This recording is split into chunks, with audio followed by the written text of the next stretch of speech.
മെറ്റഡയ ministries YouTube ചാനലിലേക്ക് അവർക്കും സ്വാഗതം. കഴിഞ്ഞ ദിവസങ്ങളിലെ പിശാച് നമ്മളെ പ്രലോഭനത്തിൽ കൂടി കൊണ്ടുപോകുന്ന കാര്യമാണ് കഴിഞ്ഞ ദിവസം ചിന്തിച്ചത്. ഇന്ന് നമുക്ക് പിശാച് തെറ്റിക്കുന്ന ഒരു വിധമാണ് ഫോൾസ് ടീച്ചിങ്, തെറ്റായിട്ടുള്ള ഉപദേശം. വേറെ ഇതിപ്പോൾ വെളിച്ചദൂതൻ്റെ വേഷത്തിൽ വന്ന് നമ്മളെ തെറ്റിച്ചുകൊണ്ട് പോകുന്ന സിറ്റുവേഷൻ. ഇത് പ്രത്യേകിച്ച് ക്രിസ്തീയ ഗോളങ്ങളിലുള്ള ഒരു കാര്യമാണ്. ഇതിനെ നമ്മൾ സീരിയസ് ആയിട്ട് നമ്മൾ ചിന്തിക്കേണ്ട ഒരു വിഷയമാണ്. നിങ്ങൾക്കറിയാം, യൂട്യൂബിലൊക്കെ ഇന്ന് ഒരുപാട് മെസ്സേജുകൾ പല രീതിയിൽ വരും. അത് ഓരോരുത്തരുടെ ആശയങ്ങൾ അവർ പറയുകയും അവർ പഠിപ്പിക്കുകയും ചെയ്യും. നമ്മൾ കേൾക്കുമ്പോൾ ഇതൊക്കെ നല്ലതാണ് അല്ലെങ്കിൽ ഇത് ശരിയാണ് എന്ന് പറയും. ഇപ്പം ഞാൻ പറയുന്നത് പോലും തന്നെ ശരിക്കും അത് ദൈവവചനപ്രകാരം അത് ഇവാലുവേറ്റ് ചെയ്തിട്ട് വേണം നിങ്ങൾ വിശ്വസിക്കാൻ, അല്ലാതെ വിശ്വസിക്കരുതെന്നാണ് ഞാൻ പറയുന്നത്. കാരണം എന്താ വെച്ചാൽ ദൈവവചനത്തിന് വിരോധമായിട്ട് അറിയാതെ ചില പഠിപ്പിക്കലുകൾ വരുന്നുണ്ട്. നമ്മളറിയത്തില്ല, അത് ഗ്രാജ്വലി അതിലേക്ക് വരും. അതാണ് ഈ ഏഞ്ചൽ ഓഫ് ലൈറ്റ്, വെളിച്ചദൂതൻ്റെ വേഷത്തിൽ വരുന്നു എന്ന് പറയുന്നത് അങ്ങനെയാണ്. ഏഞ്ചൽ ഓഫ് ലൈറ്റ് ഡിസ്ഗൈസ് ആയിട്ട് വന്നിട്ട് പഠിപ്പിക്കുകയും നമ്മളത് വിശ്വസിക്കുകയും ചെയ്യും. ഒരു എക്സാമ്പിളാണ് പ്രോസ്പെരിറ്റി ഗോസ്പൽ. അങ്ങനെ അത് നമുക്ക് പറയാനായിട്ട് പാടില്ല. കാരണം എന്താണ്? ദൈവം നമുക്ക് സമൃദ്ധിയായിട്ടുള്ള ജീവൻ തരുന്നതാണ്. ആ ജീവൻ തരുന്നതിൻ്റെ ഒപ്പം തന്നെ നമ്മുടെ ബാക്കിയുള്ള കാര്യങ്ങളും ദൈവം നോക്കാനായിട്ട് മതിയായിട്ടുള്ളതാണ്. എന്നാൽ വിശ്വാസത്തിൽ കടന്നു പോകുമ്പോൾ കഷ്ടങ്ങൾ കൂടി കടന്നു പോകാനായിട്ട് നമ്മളെ ദൈവം വിളിച്ചിരിക്കുന്നു. കർത്താവിൽ വിശ്വസിക്കുന്നവർ കഷ്ടങ്ങളുണ്ട് എന്ന് മറന്നു പോകരുത്.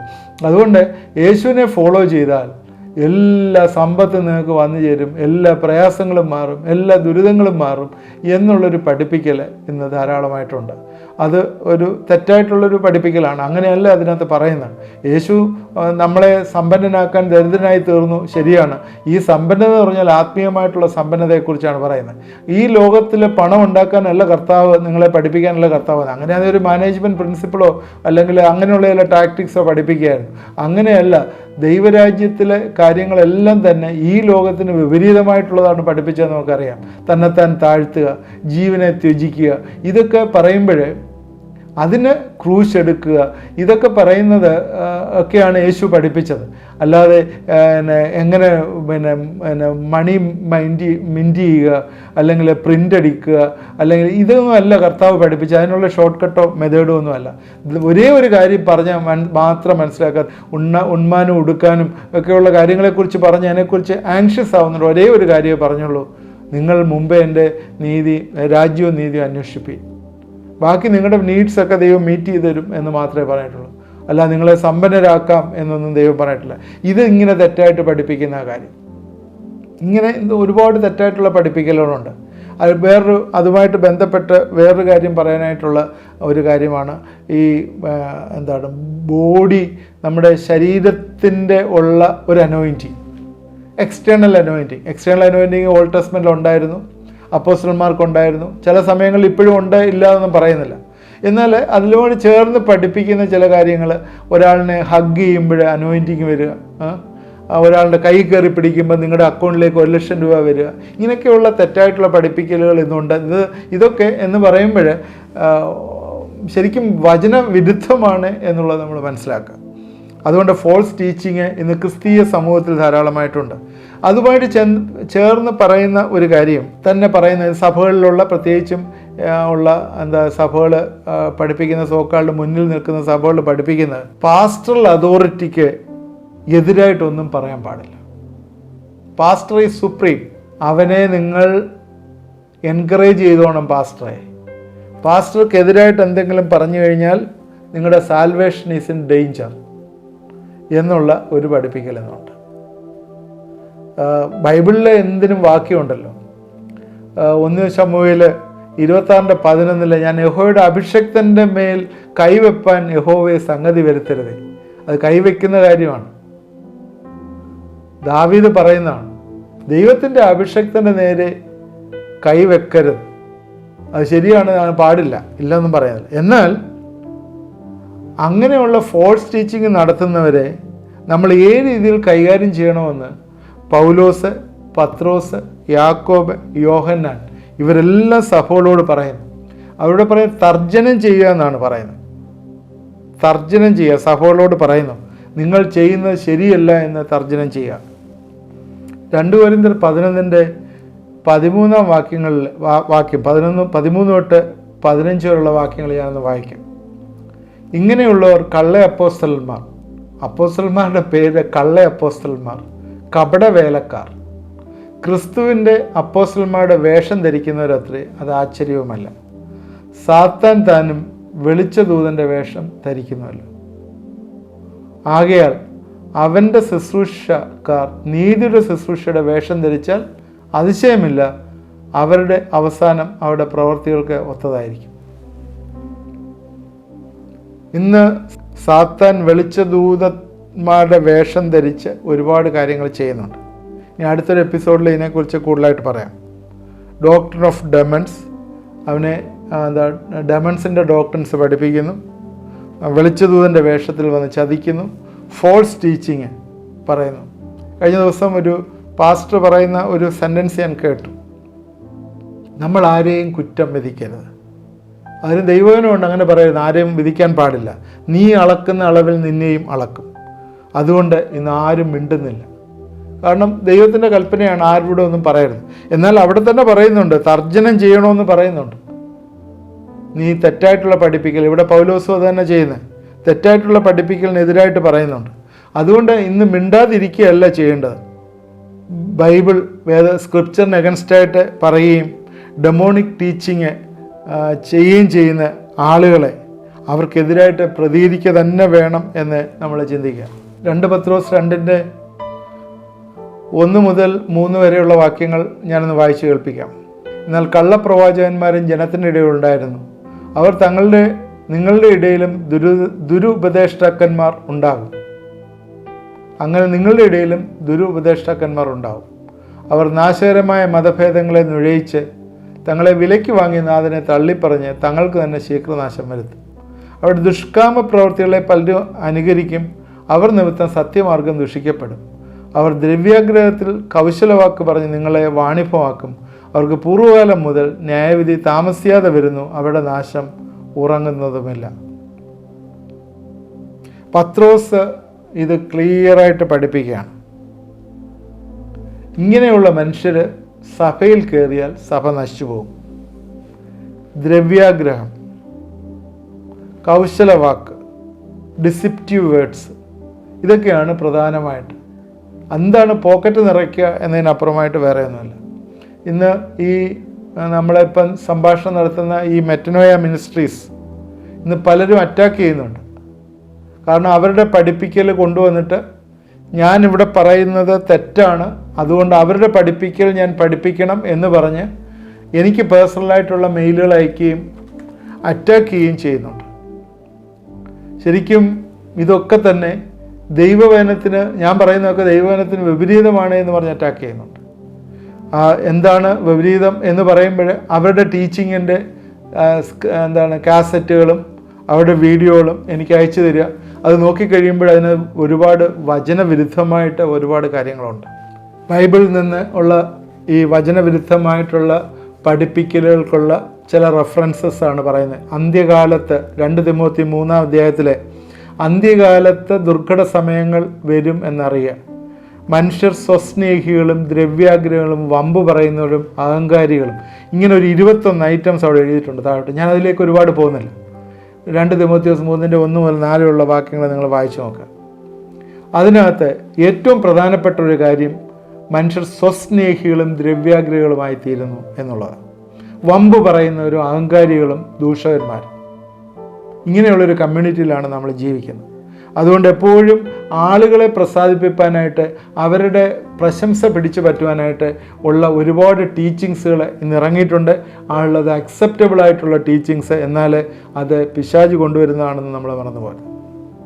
യേശുക്രിസ്തു മത്തായിയുടെ സുവിശേഷം 24-നകത്ത് 4-5 വാക്യങ്ങളിൽ പറയുന്നുണ്ട്, ആരും നിങ്ങളെ തെറ്റിക്കാതിരിക്കാൻ സൂക്ഷിച്ചുകൊള്ളുവിൻ. ഞാൻ ക്രിസ്തു എന്ന് പറഞ്ഞ് അനേകർ എൻ്റെ പേരെടുത്ത് വന്ന് പലരെയും തെറ്റിക്കും. ഫോൾസ് പ്രൊഫറ്റ്സ്, ഡിസീവ് ചെയ്യുന്ന ഫോൾസ് പ്രൊഫറ്റ് ഉണ്ട് എന്ന് യേശു ക്രിസ്തു പഠിപ്പിക്കുന്നു. അപ്പോസ്തല പ്രവൃത്തി 20-ാം അധ്യായത്തിൻ്റെ 29 മുതൽ 31 വരെയുള്ള വാക്യങ്ങളിൽ പൗലോസ് പറയുന്ന ഒരു വാണിങ്ങാണ്. അപ്പോസ്തല പ്രവൃത്തി 20-ാം അധ്യായത്തിൻ്റെ 29 മുതൽ 31 വരെ.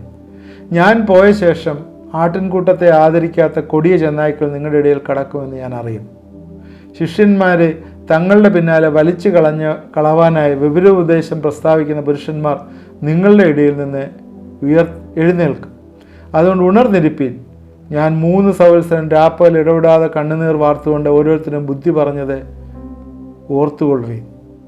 പൗലോസ് കൊടുക്കുന്ന വാണിംഗാണ്, നിങ്ങളുടെ ഇടയിൽ നിന്ന് വിപരീത ഉപദേശം പ്രസ്താവിക്കുന്ന പുരുഷന്മാർ എഴുന്നേൽക്കും. യൂദയുടെ ലേഖനത്തിനകത്ത് 3-ാം വാക്യത്തിൽ നുഴഞ്ഞു കയറുന്നവർ എന്ന് പറയുന്നുണ്ട്. അത് വിശ്വാസത്തിന് വേണ്ടി പോരാടുവാനായിട്ട് പറയുന്ന ആഹ്വാനം, നുഴഞ്ഞു കയറുന്നവർ. എഫേസ്യർ 5:11 പറയുന്ന ഇരുട്ടിൻ്റെ നിഷ്ഫല പ്രവൃത്തികൾക്ക് കൂട്ടാളികൾ അവരെ ശാസിക്കുക അത്രേ വേണ്ട. ഇരുട്ടിൻ്റെ പ്രവൃത്തികളുമായിട്ട് വരുന്ന ആളുകളുമായിട്ട് യാതൊരു കൂട്ടായ്മയും പാടില്ല. അതുകൊണ്ട് യേശുക്രിസ്തു ക്രൂശിൽ നിവർത്തിച്ച രക്ഷാമാർഗത്തിന് വിരോധമായ ഏത് പഠിപ്പിക്കലുകളും പിശാചിൻ്റേതാണ്. ഒന്നുകൂടെ അത് റിപ്പീറ്റ് ചെയ്ത് പറയാം. യേശുക്രിസ്തു ക്രൂശിൽ നിവർത്തിച്ച രക്ഷാമാർഗത്തിന് വിരോധമായ ഏത് പഠിപ്പിക്കലും പിശാചിൻ്റെയാണ്. അതുപോലെ തെറ്റായിട്ടുള്ള പരിഭാഷകൾ, പഠിപ്പിക്കലുകൾ സത്യത്തിന് വിരോധമായി അതും പൈശാചികമാണ്. നമ്മൾ ബൈബിൾ പറഞ്ഞിരിക്കുന്നത് പൂർണ്ണമായി വിശ്വസിക്കാനുള്ള ഒന്നാണ്. പല സമയങ്ങളിൽ, പല ടൈമിൽ, ചരിത്രത്തിൽ പല സമയങ്ങളിൽ, പല സ്ഥലങ്ങളിലായിട്ട് അത് എഴുതപ്പെട്ടതും അത് പലർക്കായിട്ട് അഡ്രസ്സ് ചെയ്തതാണ്.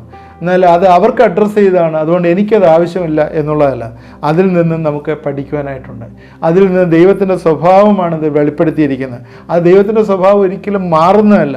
അത് നമുക്ക് ആവശ്യമില്ല, അത് യഹൂദനുള്ളതാണ്, അത് നമുക്ക് വേണ്ട, പൗലോസ് നമുക്ക് തന്നത് മാത്രം മതി, അതുകൊണ്ട് അതൊക്കെ നമുക്കുള്ളതല്ല എന്നുള്ള ഒരുപാട് പഠിപ്പിക്കലുണ്ട്.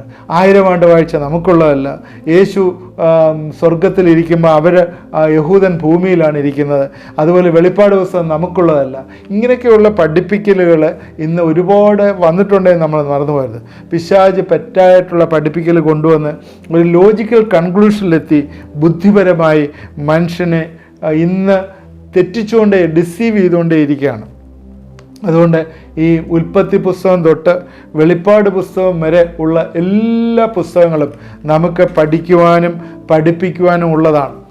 വെളിപ്പാട് പുസ്തകം 1-ാം അധ്യായത്തിൻ്റെ 3-ാം വാക്യം ഭയങ്കര ഇമ്പോർട്ടൻ്റ് ആയിട്ടൊരു വാക്യമാണ്. ഈ പ്രവചനത്തിൻ്റെ വാക്കുകളെ വായിച്ച് കേൾപ്പിക്കുന്നവരും കേൾക്കുന്നവരും അതിൽ പ്രമാണിക്കുന്നവരും ഭാഗ്യവാന്മാർ. അന്നേരം അങ്ങനെ ഒരു കാര്യം പറയുമ്പോൾ അത് വായിക്കേണ്ടതെന്ന് പഠിപ്പിക്കുകയും അത് നമുക്കുള്ളതല്ല എന്ന് പറയുകയും ചെയ്യുമ്പോഴേ അതിലുള്ള ഒരു കാര്യം എന്താണ്? അത് പൈശാചികമാണ്. പിശാച് അത് ഇഷ്ടപ്പെടുന്നില്ല. പിശാചിനെ ശപിക്കുന്നതും അവനെ എന്നേക്കുമായിട്ട് തീപ്പൊയ്യിൽ തള്ളിയിടുന്നതുമായിട്ടുള്ള ഭാവമാണ്, അവൻ്റെ നാശവുമാണ് വെളിപ്പാട് പുസ്തകത്തിൽ പറയുന്നത്.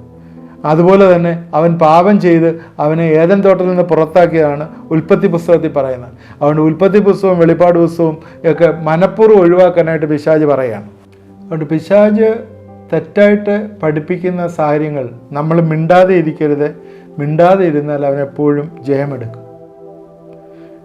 1 രാജാക്കന്മാർ 22-ാം അധ്യായത്തിൽ മിഖായാവെ എന്നൊരു പ്രവാചകനെ ആഹാബും യഹോശാഫത്തും കൂട്ടി കൊണ്ടുവന്ന് പ്രവചിപ്പിക്കുന്ന ഒരു കാര്യം രേഖപ്പെടുത്തിയിരിക്കുന്നു. നല്ലൊരു ഹിസ്റ്ററിയാണ്, നിങ്ങളതൊന്ന് വായിച്ചു നോക്കണം.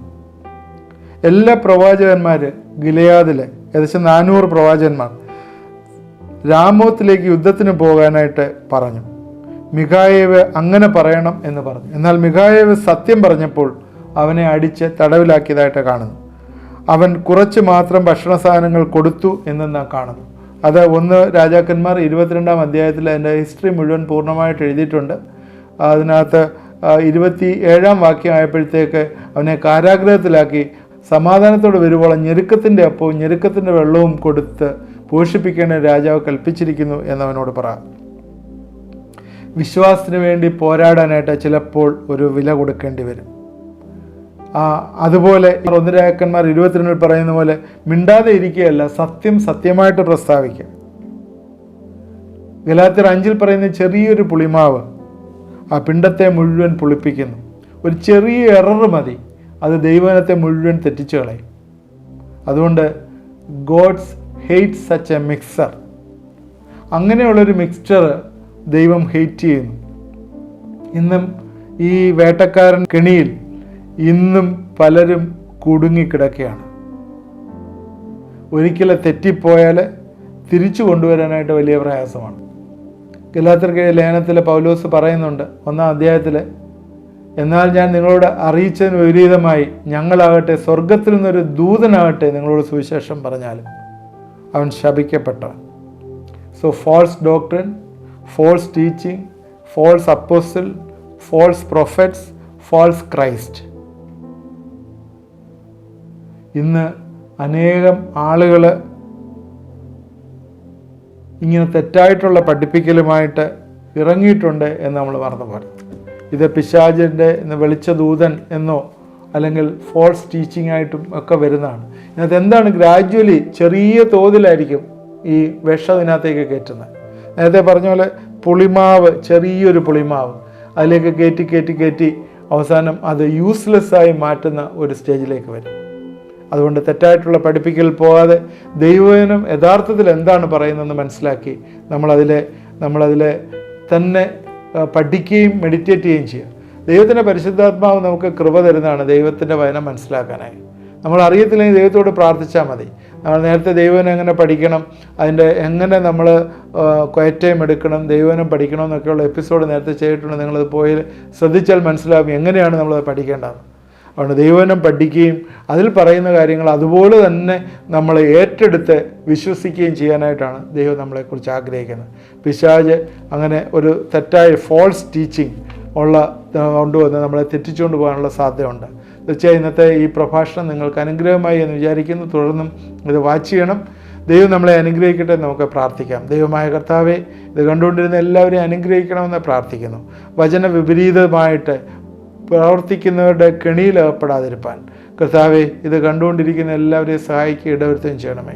വചനം യഥാർത്ഥമായി ഡിവൈഡ് ചെയ്യുവാനായിട്ട് ഒരു പർട്ടിക്കുലർ ഭാഗം എടുത്ത് ഞങ്ങൾക്കുള്ളതല്ല എന്ന് പറയാതെ എല്ലാം ഞങ്ങൾക്കുള്ളതാണ്, ദൈവം തന്നിരിക്കുന്നതാണ്, അത് ഞങ്ങൾ പൂർണ്ണമായിട്ട് വിശ്വസിപ്പാൻ, അതിൻ്റെ സാഹചര്യങ്ങൾ, പശ്ചാത്തലങ്ങൾ മനസ്സിലാക്കി അതിൽ കൂടി ദൈവം സംസാരിക്കുവാനായിട്ട് കർത്താവെ വിധേയപ്പെടുത്തി കൊടുക്കുവാനായി കർത്താവെ ഈ ദിവസങ്ങളിൽ ഇടവരുത്തുകയും സഹായിക്കുകയും ചെയ്യണമേ എന്ന് പ്രാർത്ഥിക്കുന്നു.